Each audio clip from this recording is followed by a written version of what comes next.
दोस्तों नमस्कार। आज हम 67 बीपीएससी मेंस के लिए चर्चा करेंगे G7 यानी ग्रुप ऑफ 7 पे और इसके सारे एस्पेक्ट देखने का प्रयास करेंगे। दोस्तों उससे पहले यदि 67 बीपीएससी मेंस के जीएस पेपर 1 और 2 में उच्च स्तरीय मार्क्स प्राप्त करना चाहते हैं तो आप टीम GCS IAS का 95 वीडियो और PDF पढ़कर जा सकते हैं। आपकी तैयारी बहुत बेहतरीन हो जाएगी। इसका चार्ज 3000 है। 83 73 98 39 95 पे संपर्क करके आप बैच ज्वाइन कर सकते हैं। आइए हम लोग चर्चा करेंगे आगे। G7 क्या है। सबसे पहले G7 से कोई क्वेश्चन आ जाएगा तो उसकी भूमिका आप लिखेंगे। G7 विश्व की 7 सबसे बड़ी और उन्नत अर्थव्यवस्थाओं का एक अनौपचारिक समूह है जिसमें Canada, France, Britain, Germany, Italy, Japan और अमेरिका शामिल है। समूह खुद को कम्युनिटी ऑफ वैल्यू यानी मूल्यों का आदर करने वाला समुदाय मानता है। कम्युनिटी ऑफ वैल्यू अर्थात मूल्यों का आदर करने वाला समुदाय मानता है। G7 का विकास अगर आप देखेंगे तो इसकी स्थापना 1975 में वैश्विक तेल संकट और आर्थिक संकट के परिप्रेक्ष्य में फ्रांस के राष्ट्रपति जेसोरो बोलेरो-जिंस्काई डीएस्टिंग द्वारा 1975 में इसका गठन किया गया था। प्रारंभ में इसमें 610 देश थे, G6 था और 1976 में कनाडा इसमें शामिल हुआ तो यह G7 बन गया। उसके बाद क्या हुआ कि 1998 में रूस इस समूह में जो है शामिल हुआ तो यह G8 हो गया। लेकिन रूस द्वारा यूक्रेन के क्रीमिया पर कब्जा करने के बाद रूस को इस समूह से निलंबित कर दिया गया और यह जो है पुनः G7 बन गया है। यह स्थिति है। G7 के कुछ सिद्धांत है। G7 के सिद्धांत है वैश्विक स्तर पर स्वतंत्रता, मानव अधिकारों की सुरक्षा के लिए आपसी सहयोग सुनिश्चित करना, लोकतंत्र और कानून का शासन सुनिश्चित करना और समृद्धि और सतत विकास के लिए मिलकर काम करना। इसके सिद्धांत है। अगर आप क्षमता देखेंगे G7 का तो G7 वैश्विक निर्यात में इसका योगदान G7 के देशों का योगदान जो है 49% है। विश्व के सर्वाधिक परमाणु ऊर्जा का उत्पादन जो है G7 के देशों द्वारा किया जाता है। संयुक्त राष्ट्र के वित्त में, संयुक्त राष्ट्र के बजट में सर्वाधिक योगदान G7 के देश करता है। IMF के परिसंपत्ति में सर्वाधिक योगदान जो है G7 के देश जो है करता है IMF की परिसंपत्ति में। इसके अलावा विश्व की कुल धन का 58% G7 7 देशों के पास है। कुल धन का आप समझ सकते हैं कितना अमीर है। विश्व में जितना देश है उस पूरा मिल जितना सबके पास धन है उसको मिलाकर 58% G7 देशों के पास है। उसके बाद वैश्विक औद्योगिक आउटपुट का 51% हिस्सेदारी है। इसके अलावा IMF के अंश परिसंपत्ति में, IMF की कुल परिसंपत्ति में 49% हिस्सेदारी G7 देशों का है। इसके बाद विश्व GDP का 31% जो है G7 देशों के पास है। और टेक्नोलॉजी के मामले में अच्छा ऊर्जा टेक्नोलॉजी के मामले में यह जो है देश जो है सबसे समृद्ध है। यह ग्रुप सबसे समृद्ध है। और यही नहीं संयुक्त राष्ट्र के 5 वीटो पावर वाले जो सुरक्षा परिषद का स्थायी सदस्य है उसमें 3 जो है इसी समूह के हैं। 3 जो है तो यह स्थिति है। तो आप देख रहे हैं। इसके अलावा आप देखेंगे तो इन देशों की जो जीवन स्तर है बहुत ऊंचा उन्नत जीवन स्तर है, बहुत समृद्ध उन्नत। इन देशों की एक आदमी का जो उपभोग शैली है वो विकासशील देशों के एक आदमी की तुलना में 16 गुना अधिक है। यानी कंजप्शन अगर आप देखेंगे तो भारत के एक आदमी का जो कंजप्शन है उससे 16 गुना वहाँ के लोग अधिक कंजप्शन करते हैं। यही स्थिति है। तो यह स्थिति है। उसके बाद अब देखेंगे इसके क्या कार्य है। यह जो है समूह क्या करता है, ऊर्जा नीति, जलवायु परिवर्तन, HIV, कोविड, वैश्विक सुरक्षा, आर्थिक मुद्दा, मानव अधिकार और अन्य वैश्विक मुद्दों पर को बेहतरीन के लिए उस संकट को दूर करने के लिए ये लोग मिलकर काम करते हैं, समूह वैश्विक स्तर पर। उसके बाद सम्मेलन में जो है यह समूह जो है क्या होता है कि इसकी बैठक प्रतिवर्ष आयोजित की जाती है, प्रतिवर्ष। और प्रतिवर्ष जो है आप देखेंगे प्रत्येक सदस्य जो है प्रतिवर्ष इसकी बैठक होती है और हर देश जो है बारी बारी से इसकी अध्यक्षता करते हैं। जब इसका सम्मेलन होता है तो इस सम्मेलन में G7 के देश तो शामिल होगा ही, इसके अलावा भी यूरोपीय यूनियन देखेंगे, यूरोपीय कमीशन, यूरोपीय काउंसिल के अध्यक्ष इसमें भाग लेते हैं। और उसके बाद जिस देश में सम्मेलन होता है उस देश को अधिकार है कि वह कुछ विशेष आमंत्रित देशों को, कुछ मेहमानों को आमंत्रित करे। तो अभी हाल ही में 48वें G7 का शिखर सम्मेलन हुआ था, तो उसमें भारत को आमंत्रित किया गया था। भारत के साथ इंडोनेशिया भी था और भी कई देश थे। इससे पहले जो है आप देखे होंगे, इससे पहला ब्रिटेन में हुआ था, तो ब्रिटेन में भी आमंत्रित किया गया था, लेकिन नहीं गए थे प्रधानमंत्री। यही स्थिति है। तो अलग अलग समूह में जो है इसकी जो है बैठक होती है, जिसमें सदस्यों को जो अध्यक्ष होते हैं, जिस देश में इसका मेजबानी करता है, वो मेजबान देशों का अधिकार है वो विशेष कुछ मेहमानों को आमंत्रित करे, मेहमान राष्ट्रों को। तो भारत को भी जर्मनी द्वारा आमंत्रित किया गया था, इसी में भारत भी शामिल हुआ था। तो यह स्थिति है। अब हम लोग G7 के सिद्धांत अब देखेंगे। G7 के जो है कार्य अगर देखेंगे तो G7 जो है कई मुद्दों पर उसकी उपलब्धि देखेंगे। तो समूह जो है खुद को कहता है कि समूह के जो G7 के देश कहता है कोई विश्व भर में एड्स को लेकर, कोविड को लेकर, टीबी को लेकर, मलेरिया को लेकर, वैश्विक मलेरिया को लेकर लड़ने के लिए वैश्विक फंड की शुरुआत किया है। सम्मेलन का दावा है कि साल 2002 से लेकर अब तक 2.7 करोड़ लोगों को जान जो है बचाया गया है। 2.7 करोड़ लोगों को जान बचाया है समूह 2002 से लेकर अब तक। इसके अलावा समूह का मानना है कि हम पेरिस जलवायु समझौतों को लागू करने में, क्रियान्वयन करने में महत्वपूर्ण भूमिका निभाया है। यानी पेरिस जलवायु समझौता को 2002 से अब तक 2.5 करोड़ लोगों को जान बचाया है। विश्व भर में टीबी हो, कोविड हो, मलेरिया हो, इससे निपटने के लिए वैश्विक फंड की शुरुआत किया है। इसकी उपलब्धि है। लेकिन समूह के देशों के बीच कई चुनौती भी है। सदस्य देशों के बीच आपसी जो है वैश्विक मुद्दे पर एक समान दृष्टिकोण नहीं है। अगर आप ब्रिटेन और जर्मनी के दृष्टिकोण में देखेंगे तो बहुत अंतर है। इसी तरह से अमेरिका और जर्मनी के जो है दृष्टिकोण में अभी यूक्रेन रूस युद्ध के मुद्दे पे शुरुआती दौर में G7 के देशों के बीच एक मतभिन्नता हो गई थी। इसी तरीके से अगर देखेंगे तो अमेरिका जो है उसके बाद इस देशों के बीच जो है क्या होता है कि आर्थिक मुद्दों पर बहुत अधिक बातचीत नहीं होती है इस समूह के बीच। उसके बाद अफ्रीका, लैटिन अमेरिका, एशिया, इन सब देशों से, हालांकि जापान है, लेकिन लैटिन अमेरिका अगर आप देखेंगे, एशिया से देखेंगे, अफ्रीका से देखेंगे, तो इस समूह में कोई सदस्यता नहीं है। इस समूह में कोई सदस्य नहीं है। तो यह जो है केवल विकसित देशों का प्रतिनिधित्व करता है, ये वैश्विक इसका विस्तार नहीं है। इसके अलावा अगर आप देखेंगे तो इस समूह में जो है कई असहमतियां। अभी कनाडा में जो इसका सम्मेलन हुआ था, इसमें डोनाल्ड ट्रंप के बीच जो है अमेरिका और अन्य देशों के बीच जो है काफ़ी जो असहमति हो गई थी। तो समूह में है और ये संगठन जो है पुराने भू राजनीतिक और आर्थिक परिदृश्य को प्रतिनिधित्व करता है। समकालीन वैश्विक राजनीतिक और आर्थिक परिदृश्य का प्रतिनिधित्व नहीं करता है। चूँकि इसका गठन हुआ है तब से लेकर यही बना हुआ है। इसके 1975 के बाद बहुत सारा चीज़ जो है वैश्विक राजनीतिक आर्थिक परिदृश्य में काफ़ी बदलाव आए हैं। चीन की भूमिका बढ़ती जा रही है, जैसा कि आप देख रहे हैं।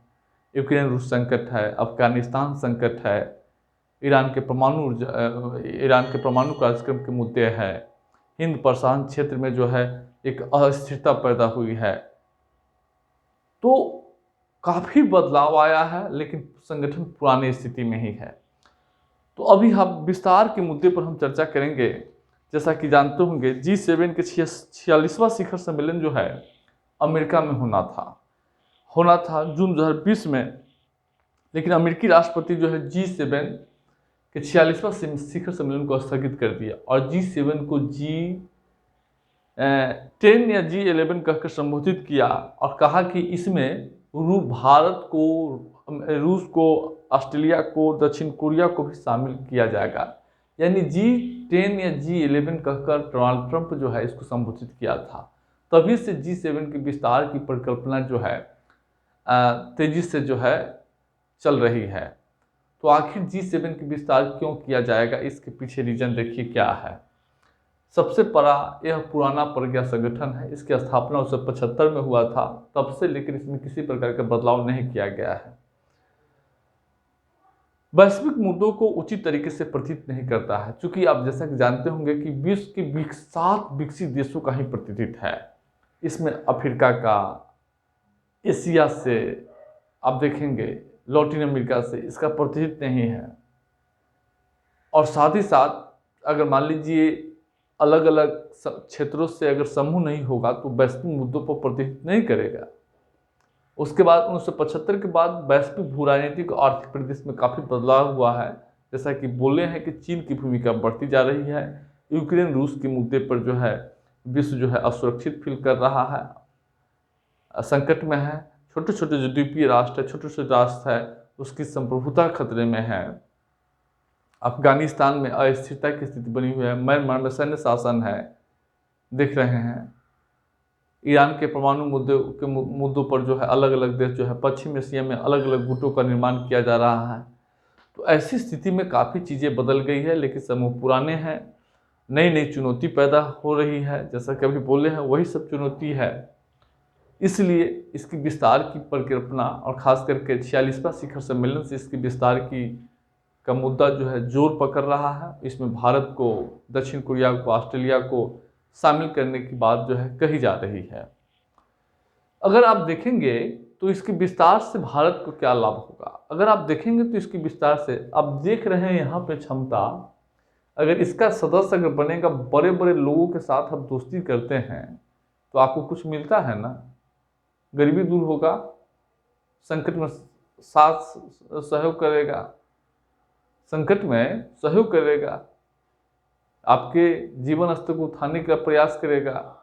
आप सीखेंगे उन लोगों से, बड़े लोगों की दोस्ती करने से ही नहीं होता है।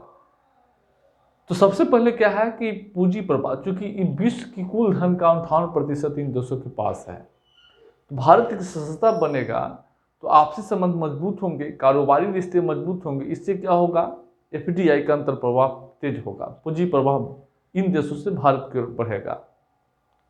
और टेक्नोलॉजी के मामले में सर्वाधिक समृद्ध देश है। भारत एक सदस्य समझता है तो भारत में जो है टेक्नोलॉजी की जरूरत है, चाहे अक्षय ऊर्जा की टेक्नोलॉजी हो, सेल गैस की या ऊर्जा के क्षेत्र में टेक्नोलॉजी हो, कृषि के क्षेत्र में टेक्नोलॉजी हो, जलवायु परिवर्तन के क्षेत्र में टेक्नोलॉजी हो, परमाणु ऊर्जा के क्षेत्र में टेक्नोलॉजी हो। इन सब टेक्नोलॉजी की जरूरत पड़ेगी, औद्योगिक विकास की टेक्नोलॉजी हो। तो ये सब टेक्नोलॉजी का हस्तांतरण विकसित G7 के देशों से भारत की ओर बढ़ेगा। उसके बाद बाजार पहुंच, G7 के बाजार जो है पहुंच बढ़ेगी भारत की।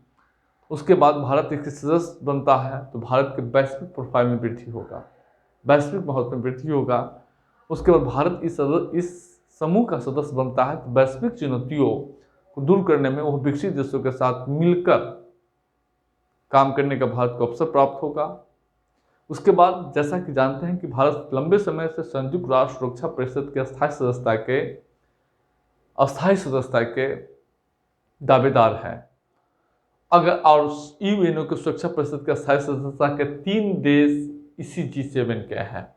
तो भारत अगर इसका सदस्य बनता है तो भारत को सुरक्षा परिषद के अस्थायी सदस्यता में दावेदारी और मजबूत होगी। तो यह जो है स्थिति है। और देखिए टेक्नोलॉजी पूंजी प्रवाह बनने से गरीबी भी दूर होगा, सामाजिक आर्थिक विकास होगा। इसको आप जोड़िएगा, जहाँ पूंजी टेक्नोलॉजी आएगा, बाजार आएगा, वैसे ही जो है गरीबी दूर होगी, सतत विकास सुनिश्चित होगी, रोजगार का सृजन होगा। समझ रहे हैं, आर्थिक समृद्धि तेज होगी। तो आप इसको जो है जोड़िएगा, कनेक्ट कीजिएगा। तो यही है। उसके बाद अब हम देखेंगे कि भारत को क्यों सदस्यता मिलना चाहिए। जैसा कि आप जानते हो कि विश्व की पांचवी सबसे बड़ी अर्थव्यवस्था भारत का है। पीपीपी के आधार पर अगर आप देखेंगे तो तीसरी सबसे बड़ी अर्थव्यवस्था है पीपीपी के आधार पर। भौगोलिक दृष्टि से देखेंगे तो विश्व के सातवां क्षेत्रफल की दृष्टि से सातवां सबसे बड़ा देश है। इसके अलावा विश्व की 17% जनसंख्या भारत में निवास करती है। तो यह स्थिति है। इसके अलावा अगर आप भारत की सदस्यता को देखेंगे तो कई ऐसे जो है तर्क और है। अब देखेंगे पारंपरिक रूप से भारत कानून के शासन में विश्वास करता है। विश्व के सबसे बड़ा लोकतांत्रिक देश है भारत। विश्व में सॉफ्ट पावर की का प्रतिनिधित्व करता है और ये देश भी कानून के शासन में विश्वास करता है, लोकतांत्रिक मूल्यों पर विश्वास करता है, मानव अधिकारों की रक्षा करता है। भारत भी कॉमन चीज है। ये देश का जो सिद्धांत है, इस सिद्धांत में तो भारत भी एडजस्ट कर रहा है। वसुधैव को विश्व के कल्याण की बात भारत में शुरू से आज जो है सदियों से विश्व वसुधैव कुटुंबकम की कंसेप्ट को भारत स्वीकार करता है। समुचे विश्व को एक समुदाय मानता है और समुचे विश्व के उत्थान की बात करता है। राज्य की नीति संसद का अनुच्छेद 51 क्या कहता है? वैश्विक विवादों को शांति, अंतर्राष्ट्रीय विवादों को शांति और सुरक्षा की दृष्टि से शांतिपूर्ण समाधान पर जो है जोर देता है भारत का संविधान भी। मानव अधिकारों की, मौलिक अधिकारों की है, लोकतांत्रिक शासन की स्थापना में सहायक है, स्थापना करता है। तो यह स्थिति है। तो जो सिद्धांत इस देशों का है वो भारत का ही है, लेकिन भारत की चुनौती है सामाजिक आर्थिक मुद्दों पर। आप देखेंगे तो भारत पिछड़ा है इन देशों से। इन देशों की जीवन शैली बहुत ऊंचा है, बहुत ऊंचा है। आप ही तो 16 गुना आपका जो जीवन शैली है उसे 16 गुना एडवांस लाइफ यहाँ के लोग जीते हैं। चाहे पूरे भारत की बात बता रहे हैं, 16 गुना अधिक लाइफ स्टाइल है। यह स्थिति है, अपने ऊपर नहीं लीजिएगा। तो यह स्थिति है। तो भारत में व्यापक गरीबी, भूखमरी, संयुक्त राष्ट्र यूएनडीपी के मानव विकास सूचकांक भारत की निम्न स्थिति है। अब हाल ही में देखे हैं कि मानव विकास सूचकांक 2022 में भारत की रैंकिंग 132वीं है। ग्लोबल हंगर इंडेक्स में जो है 107 है। भारत प्रिय सूचकांक में जो है 150 है। तो ये सब चुनौती है। इसके अलावा चुनौती में अगर देखेंगे तो अंतर्राष्ट्रीय संस्थाओं में जो है योगदान कम है। IMF में, यूएनओ के अनुदान में, जो कि कमजोर सामाजिक आर्थिक स्थिति में, चूंकि भारत डेवलपिंग कंट्री है, गरीब कंट्री है, इसमें पैसा कहाँ से आएगा उस संस्था को दान करने में? तो अंशदान में भी जो है बढ़ाना होगा। यह स्थिति है। और एक पॉइंट और है कि भारत अगर इस समूह की सदस्यता बनता है, चीन का जिस तरीके से उभार आया है उससे भारत और चीन के बीच गतिरोध बढ़ेगी। रूस के साथ भी जो है संबंधों में ठहराव आ सकता है। हालांकि रूस भी अगर इसका सदस्य बन जाता है, भारत भी बन जाता है तो और अच्छा है। लेकिन चीन के साथ गतिरोध बढ़ने की आशंका है, क्योंकि चीन के साथ जो ऐतिहासिक सीमा विवाद है और चीन इन सभी देशों को जो है अपने विरोधी मानता है। अगर भारत इन देशों के साथ पूरी मजबूती के साथ खड़ा रहेगा तो चीन जो है सीमा विवाद या नए नए विवाद पैदा करना चाहेगा, क्योंकि चीन की तो रणनीति ही है उलझा के रखो, अपने आगे बढ़ो। तो यह स्थिति है। तो भारत की सदस्यता में भी चुनौती है। कमजोर सामाजिक आर्थिक निम्न प्रति आय, जैसा कि हम आप बोले हैं, अंतर्राष्ट्रीय संस्थाओं में निम्न योगदान। और तीसरा पॉइंट है, इस सदस्यता से गतिरोध बढ़ने की चुनौती है चीन के साथ विशेष करके। तो यह स्थिति है। अब हम लोग 48वां शिखर सम्मेलन के महत्वपूर्ण बिंदुओं पर चर्चा करेंगे, लिख कर बताएंगे।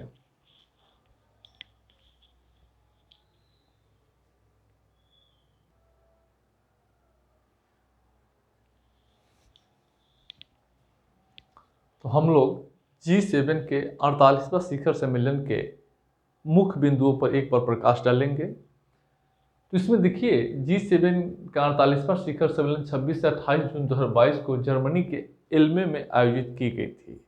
इसमें गंतव्य मेहमान राष्ट्रों को भी आमंत्रित किया गया था। जैसा कि आप जान रहे हैं 5 मेहमान राष्ट्र थे, भारत, इंडोनेशिया, सेनेगल, दक्षिण अफ्रीका के शीर्ष नेताओं को शिखर सम्मेलन में आमंत्रित किया गया था।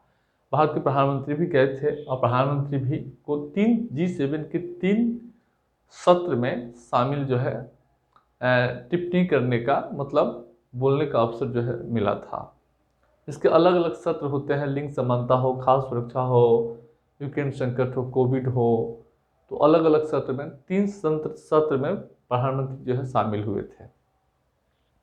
तो सम्मेलन के मुख्य बिंदु देखेंगे तो लोकतंत्र और नियम आधारित विश्व व्यवस्था, दोनों सम्मेलन के साझेदार देशों ने नियम आधारित और विश्व व्यवस्था पर भी अपनी टिप्पणी किए थे। इसमें कहा गया था कि सम्मेलन के सदस्यों ने संयुक्त रूप से सार्वभौमिक मानव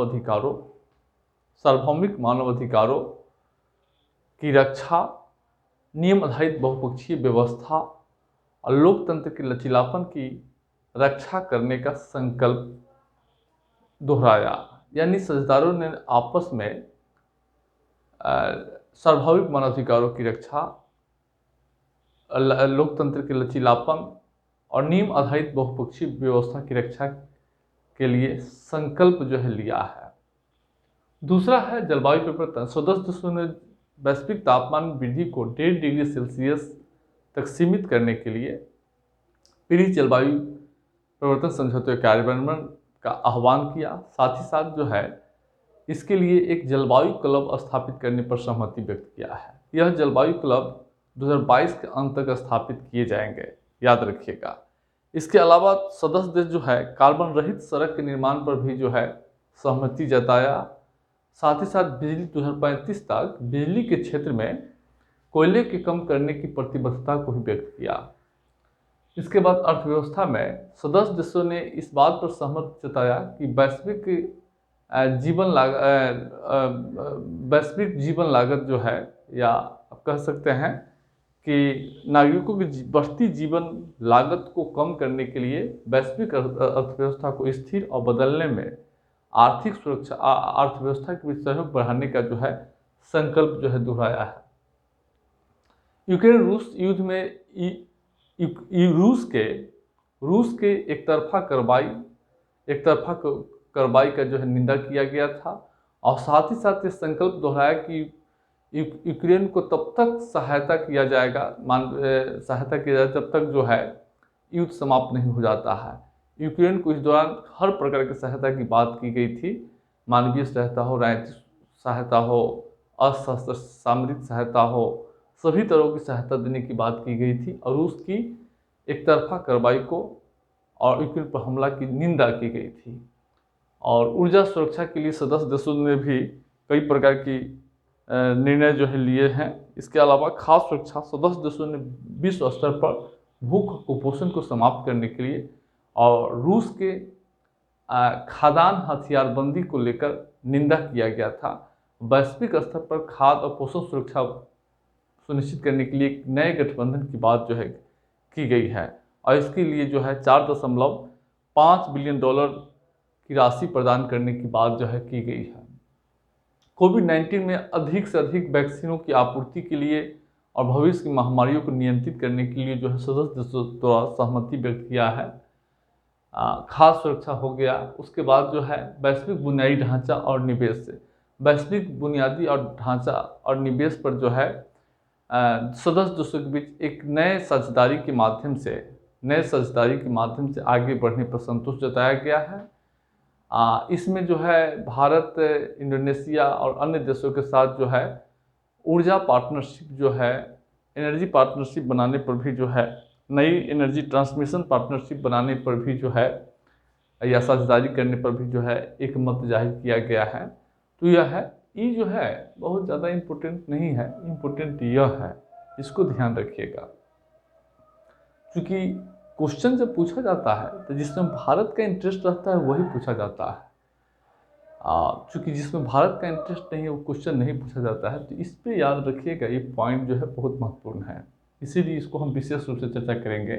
बेहतर भविष्य में निवेश और जलवायु, जैसा कि जानते होंगे कि G7 के 48वें शिखर सम्मेलन में भारत के प्रधानमंत्री को 3 सत्रों में भाग लेने का अवसर प्राप्त हुआ। इस 3 सत्र में पहला सत्र था बेहतर भविष्य में निवेश जलवायु ऊर्जा समाधान विषय पर उनको बोलना था। इस दौरान भारत प्रधानमंत्री निम्न टिप्पणी किए थे। अब देखेंगे तो प्रधानमंत्री का सीधा मानना का टिप्पणी, पहला टिप्पणी था कि विश्व की 17.5% जनसंख्या यानी 17% जनसंख्या भारत में निवास करती है, लेकिन वैश्विक ग्रीन हाउस गैस में योगदान मात्र 5% है। यह स्थिति है, जो इसके मूल कारण लाइफ है, भारत की लाइफ है, जो प्रकृति के साथ जो है सहअस्तित्व पर आधारित है। यानी विश्व में जो है कुल उत्सर्जन में भारत का 5% योगदान है। इसके पीछे रीजन क्या है कि भारत के लोग जो है नेचर के साथ तालमेल बनाकर चलता है, नेचर के, प्रकृति के साथ, इसलिए उत्सर्जन कम है। दूसरा देखिए, प्रधानमंत्री का कहना था कि ऊर्जा एक्सेस पर विकसित देशों का प्रिविलेज नहीं होना चाहिए। ऊर्जा देशों पर विकासशील देशों, गरीब देशों को भी समान अधिकार होना चाहिए, समान रूप से हक है ऊर्जा प्रिविलेज पे। उसके बाद जो है क्लाइमेट कम्युनिटी के प्रति प्रधानमंत्री का टिप्पणी था कि क्लाइमेट कम्युनिटी के प्रति प्रतिबद्धता व्यक्त करते हुए 9 साल पहले ही जो है गैर जीवाश्म स्रोतों से नवीकरणीय ऊर्जा का लक्ष्य जो है प्राप्त किया जा चुका है। यानी 40% अपने कुल ऊर्जा बास्केट में 40% गैर जीवाश्म स्रोतों से जो प्राप्त करने का लक्ष्य है वो 9 साल पहले ही प्राप्त किया जा चुका है। भारत का प्रधानमंत्री का यह भी कहना था कि भारत जो है क्लीन एनर्जी टेक्नोलॉजी के लिए बहुत बड़ा बाजार है। G7 के देशों को इसमें निवेश करना चाहिए। भारत जो है सौर ऊर्जा, पवन ऊर्जा का सबका बहुत बड़ा मार्केट है, इसमें जो है उन्नत अर्थव्यवस्थाओं को G7 के देशों को निवेश करना चाहिए। तो यह है। उसके बाद खास सुरक्षा पर टिप्पणी जो प्रधानमंत्री कहे थे कि फर्टिलाइजर की उपलब्धता पर सदस्य देशों को फोकस करना चाहिए। उसके बाद फर्टिलाइजर की जो है वैल्यू चेन की सुचारू रूप से संचालन के लिए जो है काम करना चाहिए। भारत फर्टिलाइजर के उत्पादन को बढ़ावा देने का प्रयास कर रहा है, G7 इसमें सहयोग कर सकते हैं। इसके अलावा पॉइंट है G7 की तुलना में भारत के पास अपार कृषि मैन पावर है, अपार कृषि मैन पावर है। G7 के देशों को भारत की कृषि मैन पावर का लाभ उठाना चाहिए और भारत की कृषि मैन पावर भी G7 देशों में ओलिव चीज़ों जैसे परंपरागत कृषि प्रोडक्ट को बढ़ावा देने का प्रयास कर रहा है। इससे क्या होगा कि अगर G7 के देश भारत के कृषि मैन पावर का लाभ उठाएगा तो G7 के देशों में भी फूड सिक्योरिटी सुनिश्चित होगी। इसके अलावा जो है लिंग समानता पर प्रधानमंत्री का टिप्पणी था। प्रधानमंत्री का मानना था कि भारत का दृष्टिकोण वुमेन डेवलपमेंट से आगे बढ़कर वुमेन लीड डेवलपमेंट की ओर जा रहा है। वुमेन रूट डेवलपमेंट, अगर भारत के निचले स्तर से लेके ऊपरी स्तर के चुनाव में अगर आप राजनीति में महिलाओं की भागीदारी देखेंगे, लोकल गवर्नमेंट से नेशनल गवर्नमेंट में महिलाओं की भागीदारी देखेंगे तो इसमें आधे से अधिक महिलाएं हैं।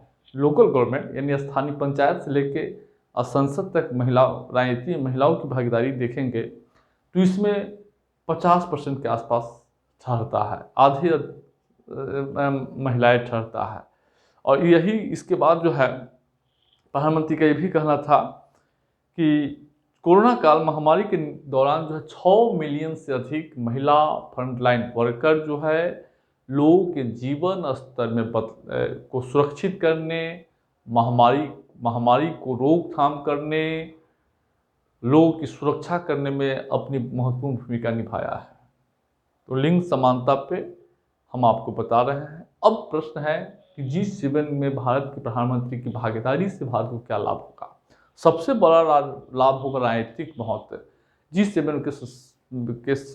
G7 सम्मेलन में भारत की भागीदारी, प्रधानमंत्री भागीदारी से भारत के G7 के देशों के साथ राजनीतिक, आर्थिक, कारोबारी, सामरिक, रणनीतिक साझेदारी मजबूत होगी। साथ ही साथ भारत के वैश्विक प्रोफाइल में वृद्धि होगा। दूसरा पॉइंट है आर्थिक महत्व। G7 सम्मेलन में या G7 के देशों के शिखर सम्मेलन में भारत के प्रधानमंत्री शामिल होने से भारत का इन देशों के साथ कारोबार आर्थिक संबंध मजबूत होंगे, निवेश का प्रभाव बढ़ेगा, प्रौद्योगिकी हस्तांतरण होगा। उसके बाद जो है ऊर्जा सुरक्षा, जैसा कि आप जानते होंगे G7 के देश अक्षय ऊर्जा की टेक्नोलॉजी में समृद्ध है। भारत के प्रधानमंत्री की सम्मेलन में शामिल होने से भारत में अक्षय ऊर्जा टेक्नोलॉजी का प्रवाह, अक्षय ऊर्जा में निवेश का प्रवाह बढ़ सकता है। रणनीतिक और सामरिक महत्व, जैसा कि जानते होंगे कि फ्रांस, ब्रिटेन, अमेरिका के साथ भारत का रणनीतिक साझेदारी है और यह साझेदारी जो है और मजबूत होगा, और साझेदारी मजबूत होगा तो वैश्विक चुनौतियों से निपटने में भारत और मजबूत होगा, यह स्थिति है। इसके अलावा अगला पॉइंट है प्रशांत क्षेत्र में, पश्चिम एशिया में जो चुनौती है उसे लड़ने में भारत सक्षम होगा। रक्षा सुरक्षा, जैसा कि जानते होंगे फ्रांस है, अमेरिका है, ये सब भारत के रक्षा आयात में प्रमुख योगदान कर रहा है, तो इन देशों से रक्षा संबंध है। उसके अलावा जो है भारत इन सदस्य देशों के साथ, G7 के देशों के साथ मिलकर वैश्विक स्तर पर मानव अधिकारों की रक्षा, वैश्विक चुनौतियों, कोविड-19, जैसा कि देखे होंगे कोविड-19 वैक्सीन में जो है कैसे भारत जो है, भारत का सीरम इंस्टीट्यूट ऑफ इंडिया जो है वैश्विक स्तर पर कोविड वैक्सीन का आपूर्ति किया है। एस्ट्राजेनेका विकसित किया था, एस्ट्राजेनेका जो है एक्सपोर्ट के एस्ट्राजेनेका विकसित किया था, भारत निर्मित किया था और विश्व में वितरित हुआ था। तो यह स्थिति है। तो भारत इस G7 के देशों के साथ मिलकर वैश्विक स्तर मानव अधिकारों की रक्षा, लोकतंत्र की रक्षा, नियम आधारित बहुपक्षीय व्यवस्था में अपना योगदान दे सकता है। लेकिन अब चुनौती भी इसमें है। अगर G7 के देशों और भारत के देशों के जीवन स्तर देखेंगे तो बहुत व्यापक अंतराल है। इसके अलावा वैश्विक मुद्दे पर भारत और G7 के देशों का अलग अलग मत है। यूक्रेन रूस मुद्दे पे, जहां G7 के देश जो है रूस पर आर्थिक प्रतिबंध आरोपित कर रहा है, यूक्रेन को आर्थिक सहायता दे रहा है, तो भारत इससे तटस्थ है, स्वतंत्र राष्ट्रीय हित के आधार पर भारत डिसीजन ले रहा है, निर्णय ले रहा है।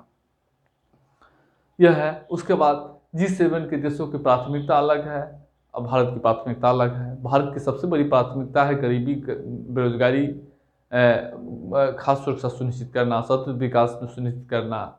लेकिन G7 जो है गरीबी की समस्या नहीं है वहाँ समस्या लोगों की बढ़ती जीवन लागत को कम करने की है, बढ़ती जीवन लागत को कम करने की है, जलवायु परिवर्तन से निपटने की है। वो लोग पहले ही विकसित हो चुके हैं और भारत अब विकास कर रहा है।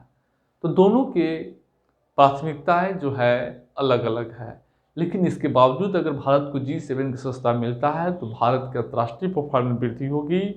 भारत वैश्विक स्तर पर मानव अधिकारों की रक्षा, नियम आधारित बहुपक्षीय व्यवस्था और लोकतांत्रिक समाज के लचीलेपन की रक्षा करने में एक महत्वपूर्ण भूमिका निभाने का अवसर प्राप्त होगा।